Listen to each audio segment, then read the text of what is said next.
कि शायद 4 मई 1989 या 87, मेरे माइंड से थोड़ा सा वो हो रहा है, फिजी की गवर्नमेंट गिर गई थी। वहाँ की गवर्नमेंट क्या हुई, कोलैप्स हो गई। वहाँ के जो कर्नल थे रबुका, उन्होंने वहाँ पर फिजी को क्या कर दिया, अपने हैंड ओवर में ले लिया पूरा का पूरा, ठीक है। लेकिन क्या हुआ, जब 1947 में जब हम आज़ाद हुए थे, तो अंग्रेज यहाँ से क्या हुआ, बहुत सारे हिंदुस्तानियों को फिजी लेकर गए, क्योंकि फिजी उनके कंट्रोल में था और उन्हें काम करने के लिए चाहिए थे फिजी में बहुत लोग। तो जितने भी हम लोग बिहार यूपी से जितने भी लोग थे वो फिजी के अंदर थे, और फिजी में उस टाइम इंडियंस की लगभग 55% पॉपुलेशन थी। जो कर्नल रबुका था वो नहीं चाहता था, इंडियंस को लाइक नहीं करता था। जब उसने गवर्नमेंट गिराई तो उसने एक ही दिन हज़ारों इंडियंस को किल कर दिया। इसकी पूरी दुनिया, मतलब पूरी दुनिया बोल रही थी यार गलत हुआ है करके, लेकिन खुल के कोई सामने नहीं आ रहा था। लेकिन हमारे लोग थे, 55% हिंदुस्तानी थे, तो हिंदुस्तान ने स्टेप डिसाइड किया, बोला नहीं फिजी की गवर्नमेंट को ही चेंज कर देंगे करके। तो वहाँ से एक ऑपरेशन स्टार्ट होता, ऑपरेशन त्रिशूल। और ये लगा लो कि 87 या 89 एक्चुअल डेट में हुआ है, स्टार्ट हुआ और 2002 के दशक में हमारी एजेंसी ने एक इंडियन प्राइम मिनिस्टर बना दिया वहाँ पर। मतलब कहने का मतलब है कि पूरी गवर्नमेंट चेंज कर दी। तो उनका पहला टारगेट क्या होता है, एक देश। आज आप छोटा सा एग्जाम्पल मैं आपको बता रहा हूँ, रशिया, ठीक है, यूक्रेन वॉर चल रहा है। ये दुनिया को दिखाई दे रहा है कि रशिया और यूक्रेन का वॉर चल रहा है, ये सिर्फ हमको नजर आ रहा है। जो यूक्रेन महज 6 घंटे में खत्म हो सकता है, यार 2 साल होने वाले हैं यार, यूक्रेन खत्म ही नहीं हो रहा। सही बात है। कोई तीसरे लोग हैं जो इस वॉर को करा रहे हैं। मेरी बात समझ में आ रहा है? मतलब उनका भी टारगेट क्या है, उनका भी टारगेट एक देश है। उनका टारगेट क्या है, रशिया है, कि रशिया को बैकफुट में फेंक दो करके। मतलब एक स्पाई का टारगेट नहीं होता कोई, एक स्पाई का टारगेट होता है एक देश की सरकार को खत्म कर देना, उस देश को खत्म कर देना, या किसी ऑर्गेनाइजेशन को खत्म कर देना। जैसे ISIS हो गया, या बिन लादेन के आप लगा सकते हैं, ठीक है, लश्कर ए तोयबा हो गया। एक ऑर्गेनाइजेशन है ना, इस ऑर्गेनाइजेशन को खत्म करना। उसके लिए ऑपरेशन में अगर किसी इंडिविजुअल को भी टारगेट करना हो तो 3 दिन में भी ऑपरेशन हो सकता है, 3 साल में भी हो सकता है ऑपरेशन, 30 साल में भी हो सकता है।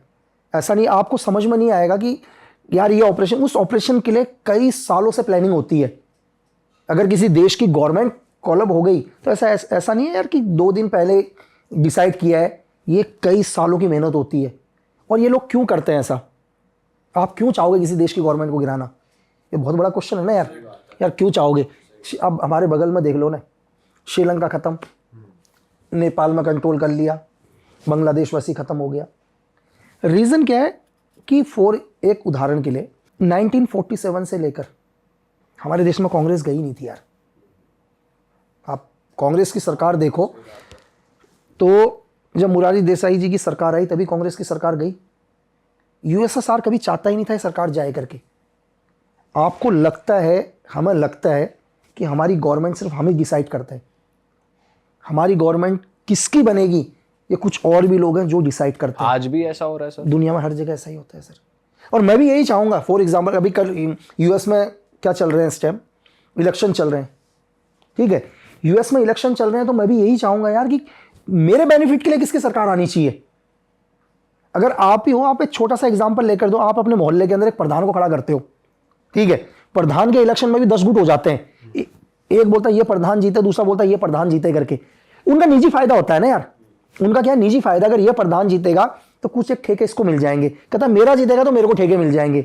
इसी को आप बड़े लेवल पर ले लो, अगर US में ये प्रेसिडेंट आएगा तो मेरे देश को ये फायदा होगा, ठीक है। एक एग्जाम्पल के लिए US के अगर जहां जहां पर ऑपरेशन चल रहे हैं वहां से आर्मी विड्रॉल करेगा ट्रंप, या बाइडेन ट्रंप आर्मी को विड्रॉल करेगा, तो ये बड़े लेवल पर है। तो आप सोच सकते हैं कि देश भी ये प्लान करता है कि सरकार किसकी आनी चाहिए करके। सर अगर कभी टारगेट मिस हो जाए आपका, जैसे आप किसी मिशन पे हो एंड कुछ अलग हो गया, या पब्लिक प्लेस, जैसे मतलब मैं मूवी के रेफरेंस से बता रहा हूँ, पब्लिक प्लेस पे कोई मिशन एग्जीक्यूट करना है, कुछ गड़बड़ हो गई या आउट ऑफ कंट्रोल सिचुएशन चली गई, तो हमने मूवी में किसी और की कोई सिविलियन मर गया या कुछ हो गया, तो डैमेज कंट्रोल यही है गवर्नमेंट का कि हम इसको नहीं जानते, या कुछ और बैकअप प्लान्स रहते हैं? अच्छा, आप मुझे ये बताइए सर, एक इंडिविजुअल आदमी की ज़्यादा वैल्यू है या देश की वैल्यू है? देश की वैल्यू। देश की ना, देश के लिए हज़ारों लोग कुर्बान। जब भी एक स्पाई, एक एजेंट कहीं जाता है, अगर उस देश में उसकी वजह से कुछ भी होंगे ना, आपके डिप्लोमेटिक रिलेशन ख़त्म हो जाएंगे भाई। उसका असर पूरी कंट्री के ऊपर पड़ता है। अगर उस देश में आप एक सपोज हिंदुस्तानी नागरिक है कोई भी, अगर वो कुछ भी करता है, अगर फिर भी वो गवर्नमेंट में, अपनी गवर्नमेंट की बात नहीं कर रहा हूं, दुनिया की कोई भी गवर्नमेंट फिर भी अपने आदमी को सपोर्ट करती है तो उसके रिलेशंस पूरे देश के ऊपर फर्क पड़ेगा। आप एक आदमी का नुकसान चाहोगे या पूरे देश का नुकसान चाहोगे? तो इसमें कोई गवर्नमेंट भी गलत नहीं है। ऐसा नहीं है कि जो एक स्पाई जा रहा है उसको ये सब चीज़ नहीं पता, उसको सब चीज़ पता है भाई, क्योंकि उसको पता है कि उससे ऊपर उसका देश है तभी तो जा रहा है। तो ये मजबूरी है दुनिया के हर देश की। हम ही नहीं यार, हम तो छोड़ो, आप क्या कहते हैं, यूएस का एक इंसिडेंट आपने पाकिस्तान में सुना होगा, ठीक है, रेमंड एलन की हिस्ट्री आप सुनना। तो रेमंड एलन का क्या था, रेमंड एलन को एक्चुअली क्या हुआ था, जब 26/11 हुआ था इंडिया के अंदर, तो यूएस को पहली बार लगा कि यार हाफिज यहीं तक नहीं रुकेगा करके, ठीक है। वो 9/11 से अभी तक उनका सदमा नहीं निकले थे वो लोग, और यहाँ 26/11 हुआ, तो उसका असर यूएस में भी हुआ भाई।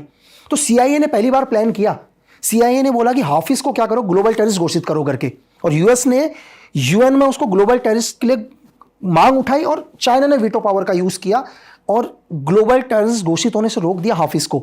लेकिन यहां भी नहीं रुका, सीआईए नहीं रुका यहां, सीआईए ने बोला कि हाफिज को मारना है भाई, ठीक है। तो उसके लिए उन्होंने अपना एक एजेंट, जो वहां पर पहले डेल्टा फोर्स के हुआ करते थे, उनको एक डिप्लोमेट पासपोर्ट पर एक नॉर्मली सीआईए के थ्रू पाक एम्बेसी में भेजा, ठीक है। और वहां कंटिन्यू लोग वॉच कर रहे थे हाफिज के ऊपर।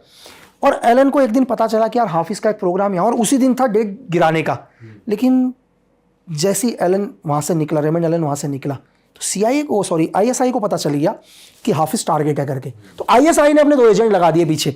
मतलब स्पाइनोस की दुनिया पता है क्या भाई, स्पाइनोस की दुनिया वो है कि आपको लग रहा है कि आप अकेले हो, आपके पीछे 100 की लाइन होगी, दूसरे को नहीं पता, दूसरे के ऊपर, मतलब ये चैन कभी खत्म नहीं होती है, ध्यान रखना, ये चैन कंटिन्यू बढ़ती जाएगी, ठीक है। जैसे एक अर्थवर्म आता ना, उसको काट दो तब भी चलेगा वो, तो ये कभी खत्म नहीं होता। तो रेमंड एलन पहले हाफिज को मारता, इससे पहले वो नज़दीक पहुंच गए भाई उसके, और दोनों रेमंड एलन को टारगेट करने लगे। इससे वो तो ऑलरेडी एक भाई, मैंने कहा डेल्टा के वहाँ की इलाइट फोर्स का कमांडो रह चुका है, उसने पहले ही दोनों को शूट कर दिया। जैसे ही दोनों को शूट किया, ठीक है, तो भाई आवाम वहाँ की गुस्सा होगी, पाकिस्तान की आवाम, वो मारने के लिए आ गई रेमंड एलन को। तो रेमंड एलन ने अपनी जान बचाने के लिए अमेरिकन एम्बेसी में कॉल किया कि यार ये चीज़ हो गई। अब सीआईए वहाँ से निकली उसकी मदद करने के लिए, इत्तेफाक से एक और मर गया गाड़ी से। मतलब जैसे ही एम्बेसी से गाड़ी निकली, तीसरा एक और मर गया भाई। और तीसरे मरने के बाद कैसे भी करके पाकिस्तान रेंजर वहाँ तक पहुँचे, वहाँ की लोकल पुलिस, रेमंड एलन को जेल में डाला भाई उन्होंने, ठीक है। मतलब अमेरिका को भी कम से कम 3 महीने लगे अपने एजेंट को बाहर निकालने के लिए, और सीआईए ने अपने एजेंट को निकालने के लिए 21 लोगों की किलिंग करी है पाकिस्तान में, और सरिया लॉ निकालकर रेमंड एलन को लेकर गए। और आपको एक चीज़ और इत्तेफाक होगा सुनकर कि रेमंड एलन को निकालने के चक्कर में उन्होंने बिन लादेन को 1.5 महीना बाद में मारा। वो ऑपरेशन 1.5 महीना पहले था, डिले करना पड़ा क्योंकि बराक ओबामा उस टाइम वहाँ के प्रेसिडेंट थे। बराक ओबामा को पता था अगर हम इस टाइम बिन लादेन को पाकिस्तान में मारेंगे तो रेमंड एलन को पाकिस्तान में फांसी दे देगी पाकिस्तान गवर्नमेंट, क्योंकि इतना प्रेशर होगा पाकिस्तान के ऊपर। तो उन्होंने ये बोला कि नहीं भाई, पहले हम रेमंड एलन को निकालेंगे, उसके बाद क्या करेंगे, बिन लादेन को मारेंगे।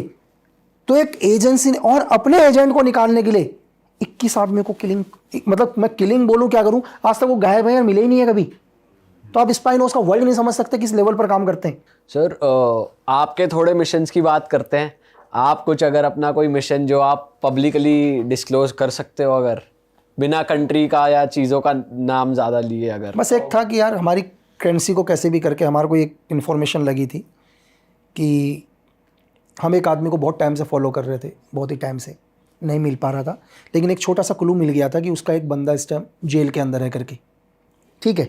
तो उस टाइम ऑलरेडी इत्तेफाक से मैं भी जेल के अंदर ही था, तो मैं उस आदमी से मिला जो जेल के अंदर जाली करेंसी के अंदर, उसका नेटवर्क इंडिया के अंदर था पूरा का पूरा। तो मिलने के बाद दोस्ती हुई, चीज़ें आए। तो फिर मैंने पहले रैंडमली उससे पूछा कि यार किस केस में आए हो करके, बोल दिया यार ऐसे यार जाली करेंसी में आए, फेक लगा दिया। तो मेरे को तो पता था पूरा, वैसे ही पहले पता था। तो धीरे धीरे दोस्ती हुई, चीज़ें हुई, तो उसको भी पैसों की नीड हुई, उसको भी पैसों की ज़रूरत पड़ी। तो मैंने कहा यार पैसे की ज़रूरत तेरे को भी और मेरे को भी है। मैंने कहा मेरे कुछ लड़के हैं जो पैसा चला देंगे अगर कहीं से अरेंज करा सकता है तो। अब उसको पैसे, तो जेल चाहिए तो पैसे, तो उसने कहा ठीक है। बोला कितना करेंसी चाहिए करके, मैंने कहा यार 2-4-5 लाख रुपए दिलवा दे करके। तो जो भी भाव तय हुआ, उसने कहा ठीक है बंदा भेज और यहाँ से मिल जाएगा करके। मैंने कहा देख 10% तेरा 10% मेरा, दोनों भाई का। तो जाली करेंसी उसने दिलवाई, 5-1 लाख जाली करेंसी दिलवाई उसने। तो थोड़ा उसको पैसा मिल गया तो उसको एक ट्रस्ट गेन हो गया। ठीक है, ट्रस्ट गेन हो गया। तो मैंने कहा यार करेंसी तो बढ़िया है, बिल्कुल। बोला यार बिल्कुल 42 फीचर्स हैं भाई, कोई पकड़ ही नहीं सकता करके। ठीक है, तो हमने उन नोटों को चेक करवाया और पता चल गया कि ISI के नोट है करके, पाकिस्तान से पूरा इंडिया आ रहे हैं करके, वो फीचर्स पूरे के पूरे पाकिस्तान के हैं करके। ठीक है, तो फिर मैंने उसको बोला कि यार ये बढ़िया, तो अगली डील एक करा, 50 लाख की डील करवा दे। तब उसने कहा 50 लाख की डील तो इंडिया में नहीं हो पाएगी करके। तो बस मैं यही सुनना चाह रहा था। तो मैंने कहा अपने आदमी चले जाएंगे भाई वहाँ। तो आदमी लोग वहाँ गए, उसने डील करवाई, उसको एक मोटा प्रॉफिट मिल गया, बढ़िया। लेकिन हमारे को पहुँचना था उस टारगेट तक जिसे हम चाहते थे। तो डील के बाद उसने कहा बढ़िया धंधा चल रहा है करके, उसको और प्रॉफिट भरोसा बहुत हो बढ़िया, गया। भरोसा, उसको अच्छी कमाई मिल गई, बिल्कुल जेल में बिल्कुल जैसा रह रहा था बिल्कुल राजा की तरह हो गया, जेल में कमाई अच्छी आ गई उसकी। तो फिर हमने एक बहुत मोटी रकम, एक रिस्क लिया बहुत मोटी रकम का। अब उतना पैसा सुनकर उसने कहा ये तो मेरे हाथ में नहीं है करके, यार इसकी डील करने के लिए तुम्हारे को किसी से मिलना पड़ेगा। ठीक है, तो धीरे धीरे हम उस आदमी तक मिले डील तक करने के लिए। तो उसने कहा ठीक है, इतनी बड़ी डील, पेमेंट वगैरह तुम हमारे को दिखा दो करके। ठीक है, हमने वीडियो कॉलिंग से पूरा उसको पेमेंट वगैरह दिखा दिया। तो उसने कहा ठीक है, ये डील मेरे हाथ में नहीं है, इस डील को मेरे सुपीरियर करेंगे, उसी की ज़रूरत हमारे को थी। और वो डील करने आया, उसको एलिमिनेट कर दिया। अरे वाह, आपने ये वीडियो यहाँ तक देख ली भाई, तुमने हमारी मेहनत सफल कर दिया। तुम ही लोग हो असली रियल हिट। और अगर आपको बहुत मजा आ रहा है ऐसी क्लिप्स में, ऐसी वीडियोस में, तो फटाफट जाइए प्लेलिस्ट पे बिंज वॉच कीजिए और सारी वीडियोस देख डालो और मौज काटो। That is it. हम मिलेंगे नए पॉडकास्ट में, नए क्लिप में। Till then bye bye, see you, take care, do subscribe.